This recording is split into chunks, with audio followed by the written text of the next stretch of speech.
Just came in. There's blood everywhere. I think my wife is dead. It really brought all of us to our knees. Who committed this heinous crime?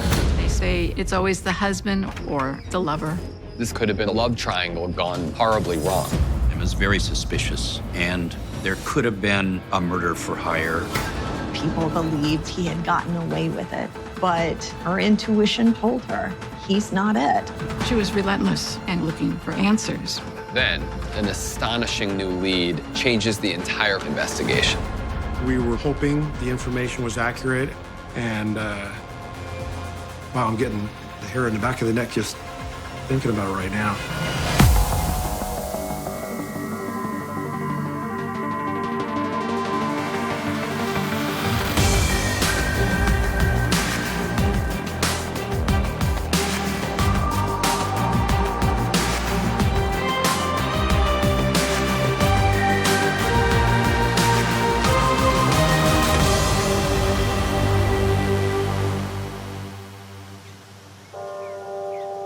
At People magazine, we tell stories of ordinary people living through unthinkable tragedies. And this case really draws us in because it really is about a mom that refuses to accept anything but justice for her daughter against all odds. Located in California's Central Valley, Modesto has long been known for agriculture, but it's also a place of opportunity for young professionals. And in the early 1980s, Debbie Mulvihill and Howie Whitlock crossed paths while working in the same department store. I'm Angela Dove, Debbie Whitlock's stepdaughter. When Debbie and my dad met, Debbie liked that my dad was really funny. He thought that she had the most infectious laugh that he had ever heard. And sure enough, they fell in love pretty quickly and got married. And they moved to Northwest Modesto. It was very much a suburban neighborhood. Debbie was exceptionally sweet. At the time, I was living in Virginia with my mom, and Debbie took it on herself to write me, and she wanted us to have a close relationship. The family bond becomes even stronger when Debbie gives birth to Courtney, her first biological child. My sister was the charmer. She was funny and cute, and I was just smitten. And so I asked if I could move in with them. Howie and Debbie welcome Angela to California with open arms. She starts high school there, and in her spare time, she babysits Courtney. And this is really helpful for Debbie because her career has taken off. Debbie was on track to become the first female store manager of a Sears in California. It was a big deal. But when she got home, she took off her power suit and she was with her daughter. Unfortunately, by 1988, the same can no longer be said for her relationship with her husband, Howie. Around the time when I moved in with Dad and Debbie, my dad was drinking a lot. He woke up to screwdrivers or Bloody Marys, and then after work, he'd go to the bar almost every night. And that really started unraveling their relationship. And eventually they separated. Debbie moves out, and soon after, so does Angela. Like Debbie, my dad and I had a falling out. And after that, I lived with my grandmother. Howie seems to be in a downward spiral, and he hits rock bottom when he finds out that Debbie's seeing another man. Debbie began a relationship with a coworker who was very supportive of her aspirations. My dad was really wounded. Howie Howie recognizes that his wife seems to be moving on, but instead of giving up on the relationship, Howie begins to clean up his act, and he cuts back on the drinking. At this point, my dad was pulling things back together, and they decided, you know what, we've got too much good in this relationship. We have a little girl. Let's try to make this work. And so Debbie moved back in.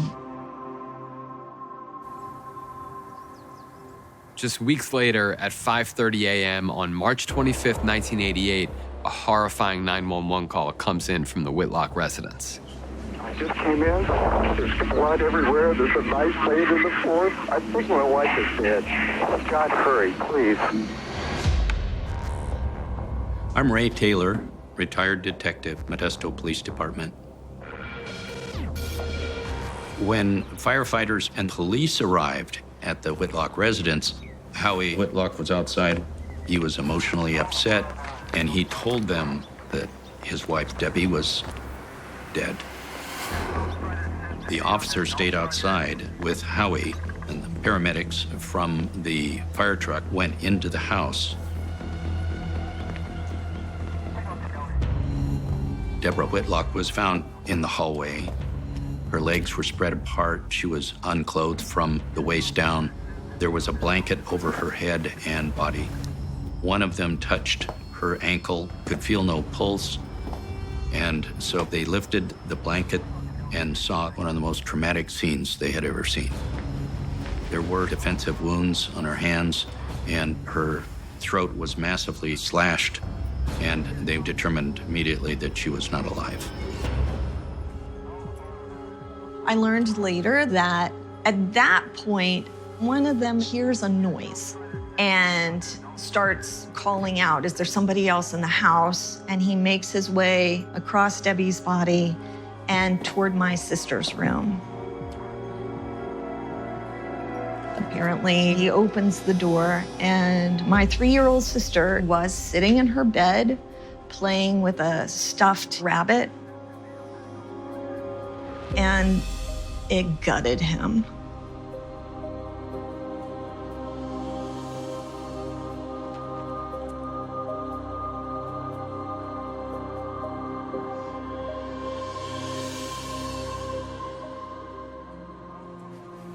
He told her she could take her rabbit, and he put her blanket over her head,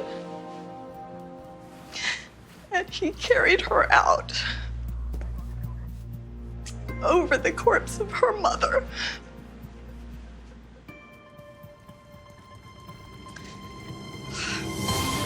By this time, the house is being cordoned off, and a number of friends and neighbors have gathered outside the Whitlock home, stunned by what was happening. When this homicide occurred, it was a shock to everybody that lived in the area. Things like this did not happen in Modesto, especially in a pretty decent neighborhood.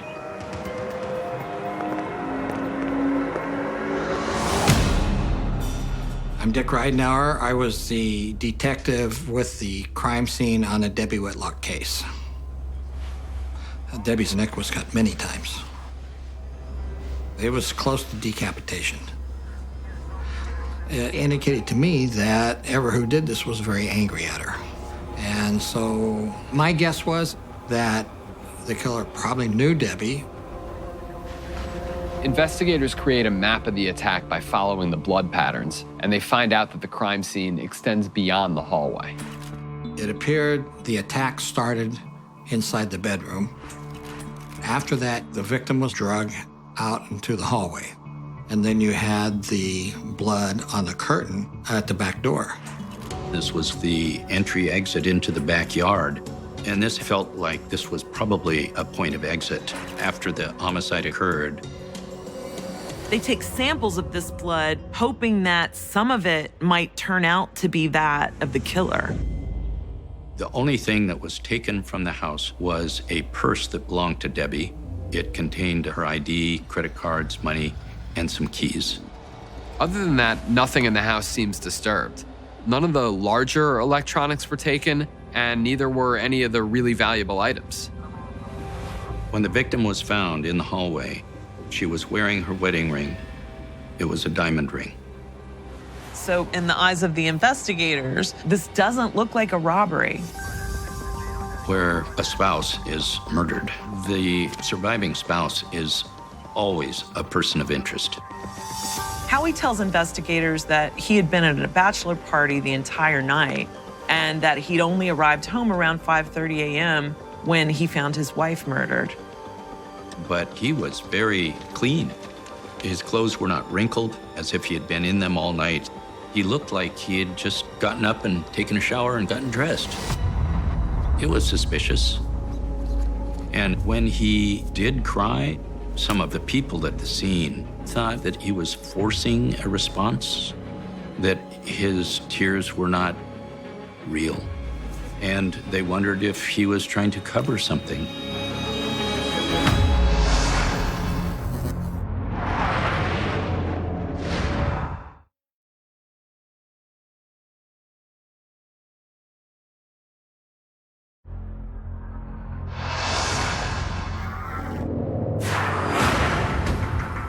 On March 25th, 1988, just hours after 32-year-old Debbie Whitlock is found murdered in her Modesto, California home, her husband is being questioned about his whereabouts on the night of the crime.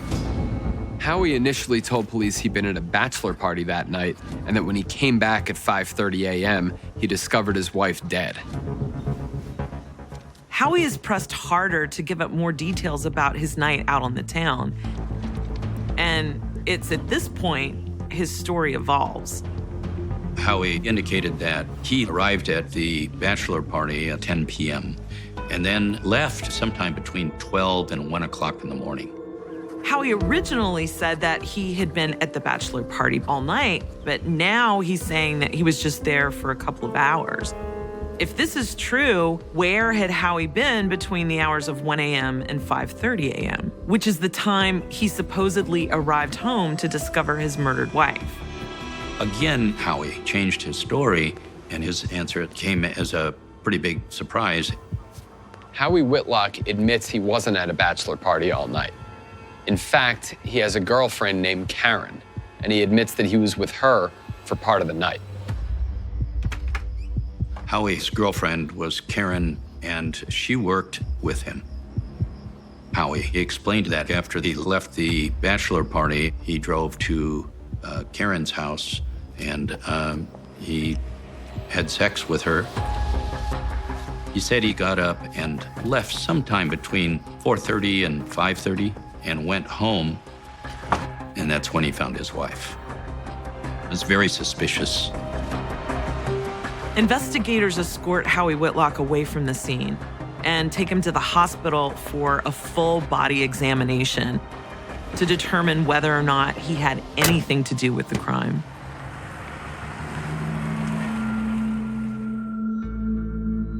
When I found out that Debbie had been murdered, I think I lost a certain amount of naivete. I mean, the night that she was killed, I had borrowed a suitcase from Debbie, then flown out to Georgia to be with my family there over spring break. So when I heard Debbie's been killed, my reaction was stunned disbelief. I mean, I was 17. I didn't believe really in a world where people were suddenly gone. Unfortunately, Angela wasn't the only family member who learned of Debbie's murder from a long-distance phone call. Jackie McDonald is my step-grandmother and Debbie's mom. And at the time of Debbie's murder, she lived in Minnesota. And that's where she got the call that changed her life forever. She was in a tremendous amount of shock. It was terrible for her. At the hospital, Howie undergoes a full body examination. Howie was examined for any scratches or cuts or anything like that that might show that he was in a fight.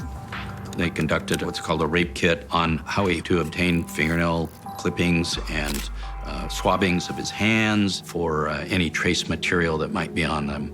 They drew blood, and that blood was intended to be used to compare to blood that had been found at the scene. And then they took him to the station to talk with him. During his interview at the police station, Howie tells detectives they shouldn't be looking at him, they should be looking at Debbie's former lover, Don Bergman.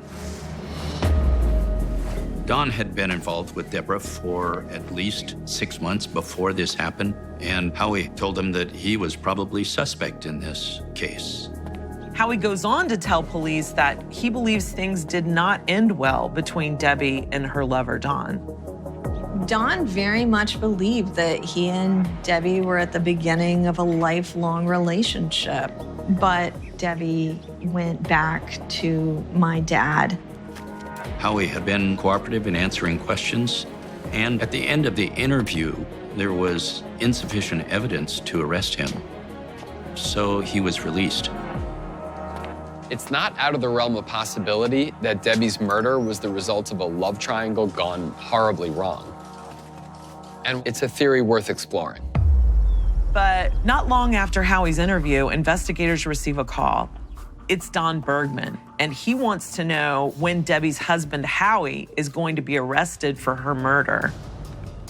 Deborah's lover, Don, thinks that Howie killed Deborah because Deborah had told Don about threats that Howie had made toward her, death threats, saying, "I'm going to kill you if you ever try to take Courtney away from me."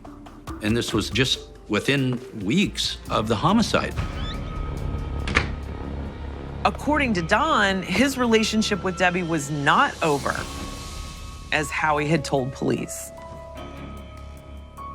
Don told investigators that he and Debbie had been in a sexual relationship up until the weekend before she was murdered.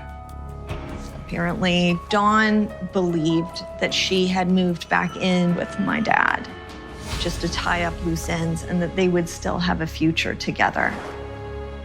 When asked where he was the night Debbie was killed, Don doesn't have a solid alibi. Don said that he was home alone that night and the next morning when Debbie was found murdered, but police could not verify that in any way, so his alibi really was not an alibi. So the police department requested a blood sample, and Don did voluntarily provide one. The next morning, an autopsy is performed on Debbie Whitlock. It's confirmed that she died from multiple stab wounds to the neck with the butcher knife found at the scene. In fact, it's the Whitlocks' own butcher knife taken from their kitchen. At that time, it was also found that the blood that was collected from the curtain at the back door, that doesn't belong to Debbie, and that's golden as far as solving the case when you have that, because it probably belongs to the suspect. Along with foreign blood, another grim discovery is made during Debbie Whitlock's autopsy. We confirmed that Deborah had been raped, and we were able to collect a semen sample from the victim for analysis. It also was determined that, based on the forensic evidence, that the sexual assault actually occurred after the victim was killed. The fact that she was dead was quite enough to cope with. But my reaction was just disgust and heartbreak at what Debbie had experienced. I mean, we had already had to all come to terms with the level of violence perpetrated against her. And now it's worse. And it really brought all of us to our knees.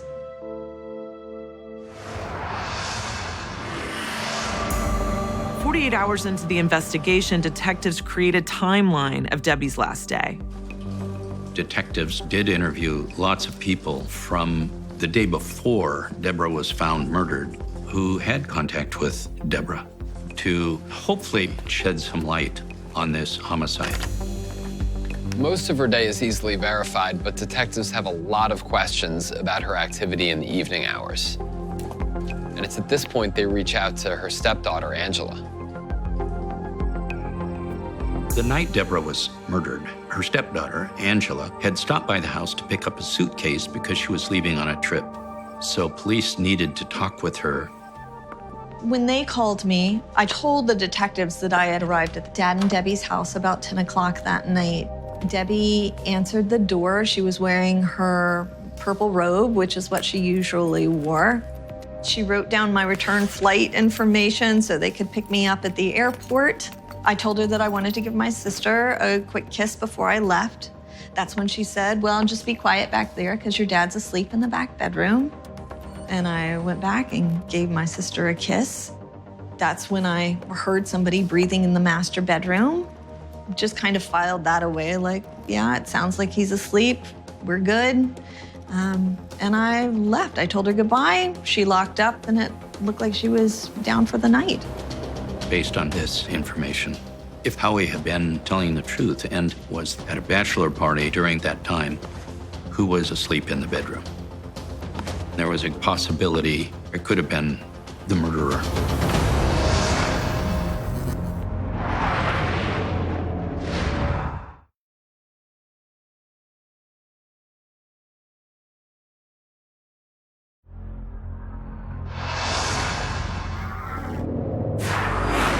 In March of 1988 in Modesto, California, detectives are piecing together Debbie Whitlock's last night alive when they interview her 17-year-old stepdaughter, Angela, who tells detectives she heard a man breathing in her parents' room the night Debbie was murdered.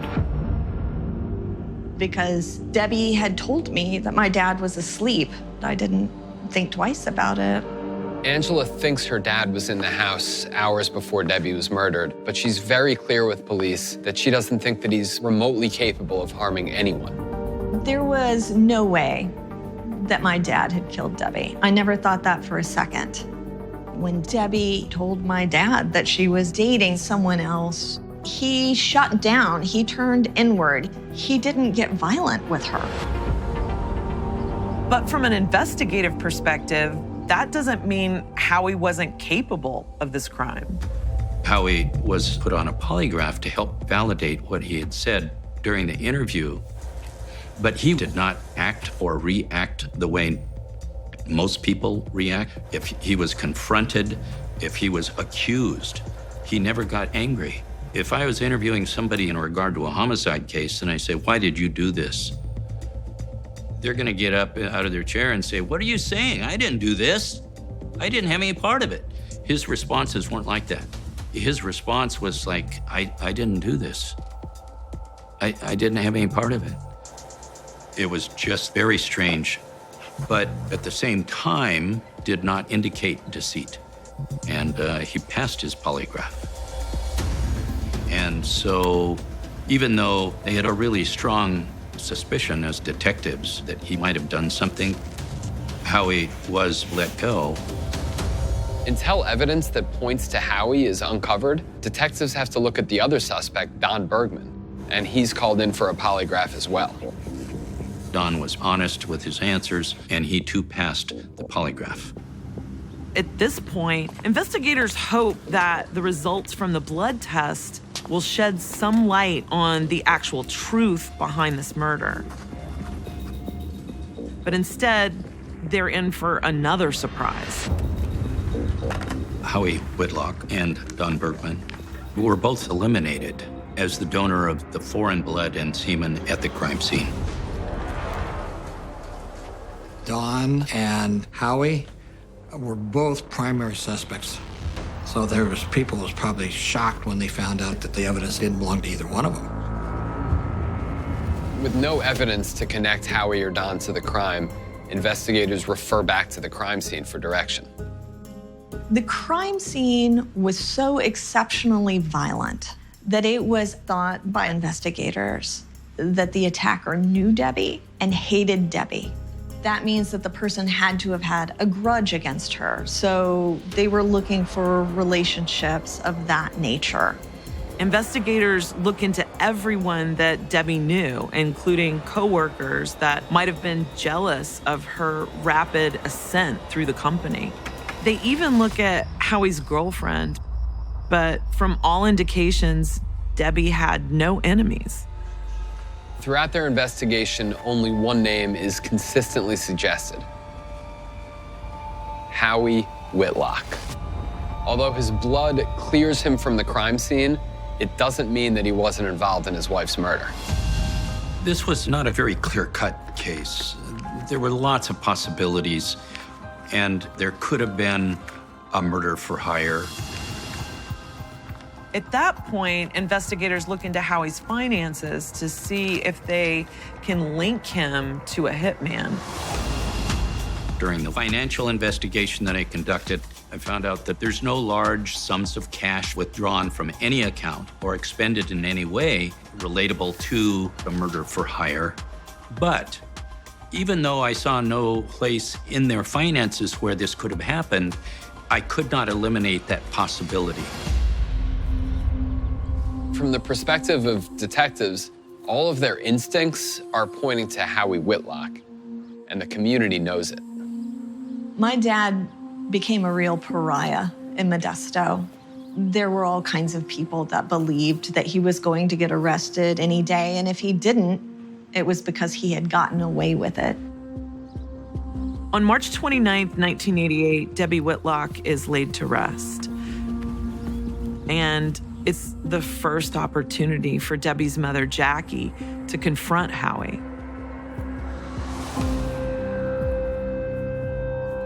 Jackie said, "You didn't have to kill her." And my dad looked around at her and said, "What?" And Jackie said, "You didn't have to kill her. There is such a thing as divorce." And he looked at her and he said, "I swear to you, I did not kill your daughter. I promise you." And Jackie looked at him and she believed him.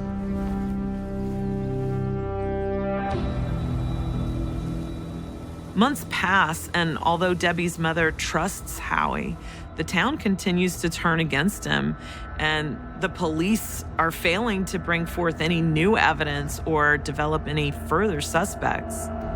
During this time, Debbie's mother, Jackie, resigns herself to the belief that if she wants her daughter's murder solved, she'll have to solve it on her own. Jackie decided to move to California about a year after Debbie's murder. And it was really because she knew she had to be physically able to walk into the Modesto Police Department and ask for updates. Jackie also begins looking for ways to maximize exposure of Debbie's case. I'm Jan Miller. I'm a friend of Jackie McDonald, and I am the co-founder of Citizens Against Homicide. Jackie was on a mission. She called everybody that was involved in any kind of advertising, whether it was the little flyers that were sitting on the counter in the grocery store, and how do I get Debbie's picture on that? She was just absolutely relentless. She even got reward posters on shopping carts and on Modesto City buses. Jackie simply doesn't want Debbie's killer to be able to escape the image of Debbie's face. And to that end, she tries to get some exposure for the case on TV. Multiple national shows like America's Most Wanted, Unsolved Mysteries, Missing Reward, they all feature Debbie's story. We want to thank you very much for watching this special edition of The Victim's Voice. Jackie even starts producing her own show called The Victim's Voice, where she not only features her daughter's unsolved case, but she gives other unsolved cases a platform for exposure. Jackie was very excited that she really believed this was going to really help to find Debbie's murderer. These appearances result in a flood of tips to the Modesto Police Department. But as they're investigated over the next 5 years, not one of them produces any valuable leads.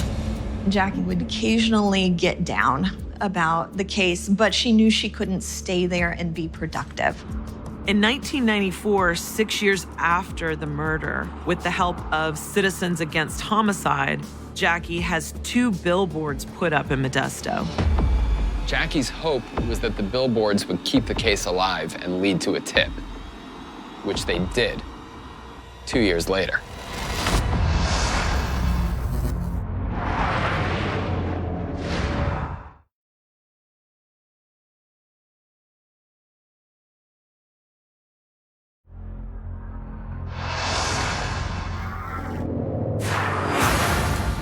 For nearly a decade, the 1988 murder of 32-year-old Debbie Whitlock remains a cold case. Until November 11th, 1996, when a chance interaction breathes new life into the investigation. I'm Ed Steele, retired police sergeant from Modesto. I was on routine patrol, and I spotted a guy who was named Michael Warnell riding a bicycle.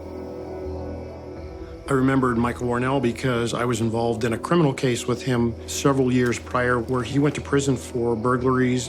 And the fact that Michael was out late at night by himself riding a bike, he had a backpack. Unfortunately, it got my suspicions going that maybe he had fallen back into his routine and might have been committing burglaries. So I decided to stop him and see what he was doing. He recognized me, and I asked him why he was out that time of night. He said he was going to his girlfriend's house, and I looked in his backpack. He didn't have any stolen property, didn't have any burglary tools at that point. I was done, and I was getting ready to leave, and then he said, "Hey, Steele, we need to talk about something. I think I know about a murder that happened here in Modesto." He mentioned the billboards, and that's when I realized he was actually talking about the Debbie Whitlock case. And he actually believes he saw the murder the same night that it occurred, almost immediately after it occurred. At the time, in March 1988, Michael Warnell was a heavy-duty drug dealer. So he's in his garage in the middle of the night, cutting up marijuana. And he hears a pounding on the garage door, and so he asks who it is, and the response is Scott. He didn't know his last name, but he recognizes Scott as his neighbor that lives across the street. So he lets him inside of the garage. Michael Warnell tells me Scott is a nighttime burglar prowler, living with his parents, picking up extra cash, committing burglaries. Warnell notices that Scott was high on methamphetamine. He's very agitated, he's disheveled, he appears to be distraught, he's out of breath. Eventually, Scott chilled out a little bit and then allegedly says to Warnell, "I think I just killed a woman." Scott tells Michael he'd broken into someone's house where a woman surprised him in the kitchen. He freaked out and grabbed the knife from the knife block and stabbed the woman to death. And then he took off running and dropped the woman's keys in someone's yard. Scott was worried that either his prints or possibly blood would have been on those keys. And after that, Scott left. Michael is reluctant to believe him. He knows that Scott does meth and meth addicts hallucinate, and he figures that's what's going on. But then, a couple of days later, Michael reads about an eerily similar murder in the newspaper. At that point, he was pretty much convinced that Scott was the murderer in that case. Michael told me he didn't tell anybody about the story because he himself was a criminal, and he didn't want to bring attention to himself. But after he got out of prison, Michael had turned his life around. Michael doesn't know the street address where Scott lived, but he agrees to ride with Officer Steele to show him. We drove to West Rumble. Michael pointed out the house he lived at, and then he pointed out the house Scott lived at. Officer Steele immediately recognizes that these two houses are no more than a half mile away from the crime scene. In fact, the alleyway that runs through Rumble Road leads down to Dalton Way and right to Debbie Whitlock's backyard. In addition to this, Michael says Scott allegedly drove a blue pickup truck, but that's all he knows. At that time, I contacted the homicide detective, then it proceeded from there. We were both hoping that the information was accurate. Detectives need to find the last name of this Scott, and unfortunately, their only starting point is to try to track down the blue pickup truck that Michael says Scott allegedly drove. A search through the California DMV records of 1988 quickly reveals a blue pickup truck registered to a man who lived at the same address Michael took Officer Steele to. After days of researching, investigators learn that this man had a stepson named Scott Avery Feazell. Turned out immediately after this homicide occurred in March of 1988, Scott Feazell left Modesto, and he had been in Arkansas ever since. Detectives create a photo lineup and ask Michael Warnell to see if he can identify any of them. And without hesitation, Warnell points to Scott Avery Feazell. This was a turning point because it was a new lead and it was viable. On January 21st, 1997, nearly 9 years after the murder of Debbie Whitlock, a detective, a deputy DA, and a police sergeant drive into the small town of Flippin, Arkansas, with an arrest warrant in hand. At the time, Scott Feazell was working at a boat production company. He didn't have any arrests. They had no DNA. But when they met with Scott and they identified themselves as Modesto police detectives, that he dropped his head, slumped his shoulders, and wow, I'm getting the hair in the back of the neck just thinking about it right now.